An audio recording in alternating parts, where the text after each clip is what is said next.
वक्त नहीं लूँगा। तो अब गुजारिश ये है, यहाँ कुछ लोग हैं जो 85 के भी असेंबली के हैं, कुछ उसके बाद आए हैं, और मुझे बड़े अफसोस से कहना पड़ता है कि जो पिछले 5 साल में असेंबली में हुआ वो हम सब के लिए बड़ी शर्मिंदगी का बायस है और हमें उससे सबक लेना चाहिए। आपके सामने यहाँ पर इस असेंबली के स्टाफ के हिसार में लीडर्स अपोजिशन ने तकरीर की, आप यहां मौजूद थे। यहां जुबान बंदी थी। मैं 5 साल में सिर्फ एक दफा 10 मिनट के लिए तकरीर कर सका। यहां पर इस तरफ बैठे हुए फ्रंट बेंच का हर आदमी जेल गया, लेकिन स्पीकर साहब को यह तौफीक नहीं हुई कि उसके प्रोडक्शन ऑर्डर जारी कर सके। ये बुनियादी हक होता है असेंबली के मेंबर का कि अपने इलाके की नुमाइंदगी कर सके। इन सब बातों में सबक हैं। आपका स्टाफ भी यहां बैठा रहा। यहां कौन सी बदतमीजी है जो यहां पर नहीं हुई? हमने भी की, इसमें कोई शुबा नहीं है। कौन सी गाली है जो यहां पर नहीं दी गई? आज ना अपोजिशन है, अपोजिशन के बगैर असेंबली नामुकम्मल होती है। इन सब बातों से हमने सबक हासिल करना है। मुल्क के अवाम देखते हैं, हमसे तवक्को रखते हैं। तो मैं ये असेंबली, मैं बाहर भी टीवी के लोगों ने पूछा, मैं कि मेरे लिए बड़ी शर्मिंदगी का बायस रही है। 85 से हम देख रहे हैं हर असेंबली में अखलाकी कदरें, जमहूरी कदरें, पार्लिमानी रवायात ज़वाल पजीर हैं, लेकिन 18 से 23 तक ये ज़वाल इस तरह गया। ये अब हम सब की जिम्मेदारी है जो अगली दफा आएंगे कि इस असेंबली की तौकीर को बहाल करें, इसकी साख को बहाल करें, और वो हमारे अमल से होगा, बातों से नहीं होगा। असेंबली की छत पर बड़े झंडे लहराने से नहीं होगा। ये हमारी अवलीन जिम्मेदारी है। आप ये देख लें कि हमने कुछ सीखा या नहीं सीखा। इस असेंबली के आखिरी हफ्ते में मुझे नहीं पता 40 यूनिवर्सिटियों के बिल, या कोई 53 कहते हैं, कोई 40 कहते हैं, बिल यहां पर पास हुए। ये शर्मिंदगी का बायस है। हमें सोचना चाहिए कि लोग क्या सोचते होंगे, हम क्या जवाब देंगे।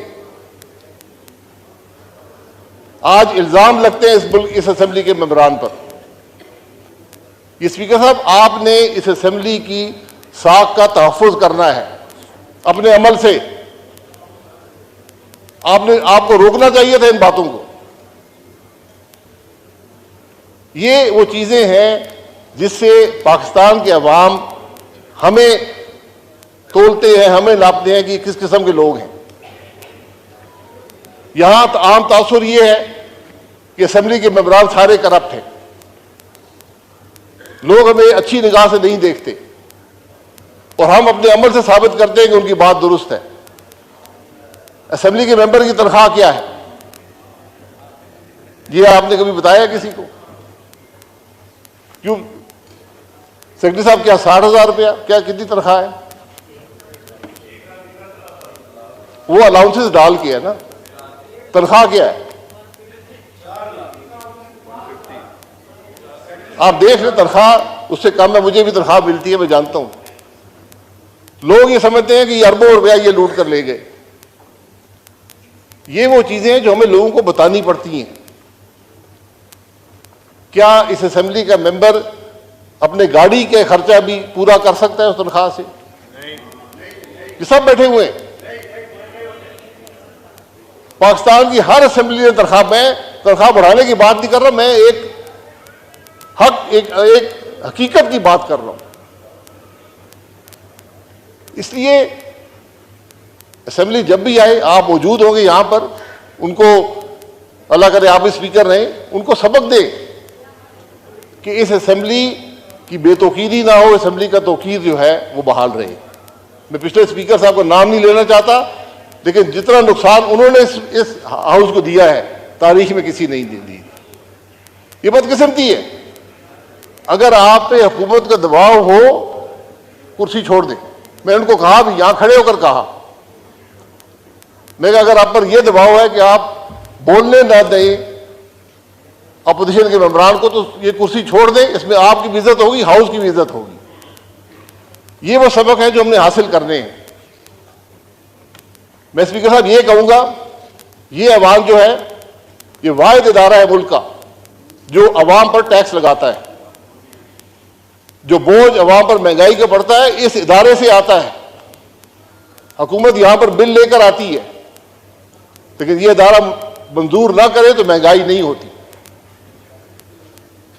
मेरा सवाल ये है कि इस मुल्क के अवाम पर टैक्स लगाने वाले खुद टैक्स देते हैं या नहीं देते, यह सवाल होना चाहिए। मैंने 13 साल नैब की अदालतों में गुजारे हैं, आज भी नैब की अदालत से होकर आया हूं। मुझसे नैब ने हर सवाल दुनिया का किया है, एक सवाल नहीं किया कि तुम टैक्स देते हो या नहीं देते हो। करप्शन का मेयार टैक्स की अदायगी या ना अदायगी में है। अगर मैं यहां से निकलूं, करोड़ों की गाड़ी में बैठूं, लाखों के बिजली के बिल हों, लाखों के गैस के बिल हों, 10-10 मुसल्ला मेरे साथ मुलाजिम हो और मैं टैक्स अदा ना करूं, तो उनके खर्चे का पैसा कहां से आता है? अल्लाहु अकबर। अल्लाह के मेंबरान टैक्स अदा नहीं करेंगे तो फिर हम दूसरों पर टैक्स कैसे लगाएंगे? ये बड़ा बुनियादी सवाल है। जब तक आप इस सवाल का जवाब नहीं देंगे, ये मुल्क आगे नहीं चलेगा। आज पाकिस्तान की वफाकी हुकूमत की जो कुल आमदन उसके पास रह जाती है, वो सूद भी अदा नहीं कर सकती। ये असेंबली भी 24% पर कर्जा लेकर चलती है, दिफा भी 24% कर्जे पर चलता है, डेवलपमेंट भी 24% कर्जे पर होती है, हुकूमत भी 24% कर्जा लेकर चलती है। ये कितनी देर चलेगा? तो हमें जरा इन बातों को पर सोचने की जरूरत है। हमसे इलेक्शन कमीशन एक गोशवारा लेता है, आप भी भरते हैं, मैं भी भरता हूं, उसमें यह नहीं लिखा हुआ टैक्स कितना अदा करते हो। वाहिद पाकिस्तान में तबका है पार्लियामान के मेंबरान जिनके टैक्स के गोशवारे पब्लिक नॉलेज में होते हैं। वो रिकॉर्ड शाया होते हैं, नोटिफिकेशन गैजेट में शाया होते हैं, हर आदमी पढ़ सकता है ये आदमी कितना टैक्स देता है। तो कोई बात ढकी छुपी नहीं है। इसलिए हम सब की जिम्मेदारी है कि अपने अमल से, यही लीडरशिप होती है। लीडरशिप ये नहीं है कि मैं टैक्स अदा ना करूं, दूसरों पर टैक्स लगा दूं। ये बातें, मैं स्पीकर साहब, बातें बड़ी लंबी हो सकती हैं। मैं आपसे गुजारिश करूंगा, इस पिछले 5 साल में जो लेजिस्लेशन हुई है, इस ऐवान ने की है, उसका रिकॉर्ड मंगा लें। मैं आपको दावे से कहता हूं, एक कानून भी अवाम की सहूलत के लिए नहीं है, सब हुकूमत की सहूलत के लिए है। ये शर्मिंदगी की बात है। आज आप देख लें, यहां इंटीरियर मिनिस्टर, लाइनें लगी हुई हैं असले की परमिट लेने के लिए। क्या कोई निजाम नहीं बन सकता? एक निजाम बना दे, हर पाकिस्तानी शहरी को असला रखने की इजाजत है। नादरा का कानून आपके पास है, नादरा के कार्ड में डालें, जो मर्जी असला रखे। मैं 10 क्लैशिकों में रखना चाहता हूं, मेरी मर्जी है। ये कौन सा निजाम है कि मिनिस्टर साइन करेगा, सेक्रेटरी साइन करेंगे, MNA यहां लोगों के सामने धक्के खा रहे, बदनाम हो रही? ये कौन सा निजाम है? इसी की सहूलत कर दे। मैं एक मिसाल देता हूं, मैं किसी पर तनकीद नहीं करना चाहता। हमें इन बातों का एहसास होना चाहिए कि अवाम को कैसे सहूलत दें। यहां रिलीफ मैंने बताया, आप अवाम को जितनी रिलीफ देना चाहें दे सकते हैं। 24% सूद पर आज हमारे मुल्क की यह कैफियत है। क्या हमें इन मामलात की परवाह है? मेरा सिर्फ एक शिकवा इस ऐवान से, हुकूमत से यह रहा है कि मुझे कोई फिक्र नजर नहीं आती, मुझे कोई उजलत नजर नहीं आती, मुझे कोई तकलीफ नजर नहीं आती कि आज मुल्क के इन हालात में है। ये बिजनेस एज यूजुअल नहीं चलेगा, नहीं चल सकता। आपको बुनियादी रिफॉर्म करने पड़ेंगे, बुनियादी तब्दीलियां करनी पड़ेंगी, हुकूमत के निज़ाम को बदलना पड़ेगा, सबको बैठकर मईशत के अगला रास्ता तय करना पड़ेगा। बहुत मुश्किल साल है पाकिस्तान के लिए। मेरा अंदाजा ये कम से कम 10 साल लगेंगे आपको हालात दुरुस्त करने में, उनकी सिमत दुरुस्त करने में।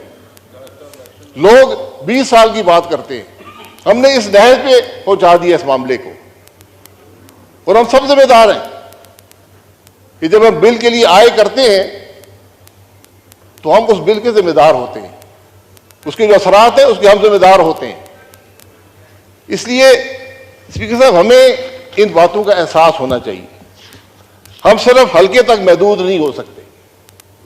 हुकूमत अवाम के मामलात से अलहदगी इख्तियार नहीं कर सकती।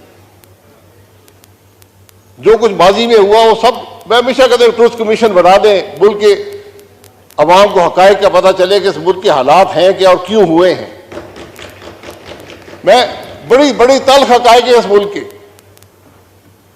लेकिन हमने अपनी तारीख को भी मसख कर दिया। हमें हकीकत का इल्म नहीं है कि मुल्क के अंदर हुआ क्या है, किसने क्या किया। सजाएं को छोड़े, सजा जजा अल्लाह ताला पे छोड़ दें, तो कम से कम हकायक तो अवाम के सामने रखें। ये आपका मैं बहुत मशकूर हूं, ये चंद बातें रखनी थी, लेकिन जिम्मेदारी हम सब की है। अगर हम कोई गलत काम करेंगे, गलत भर्ती करेंगे, इस अवाम के मेंबर होकर, वजीर होकर हमने निज़ाम को तबाह कर दिया।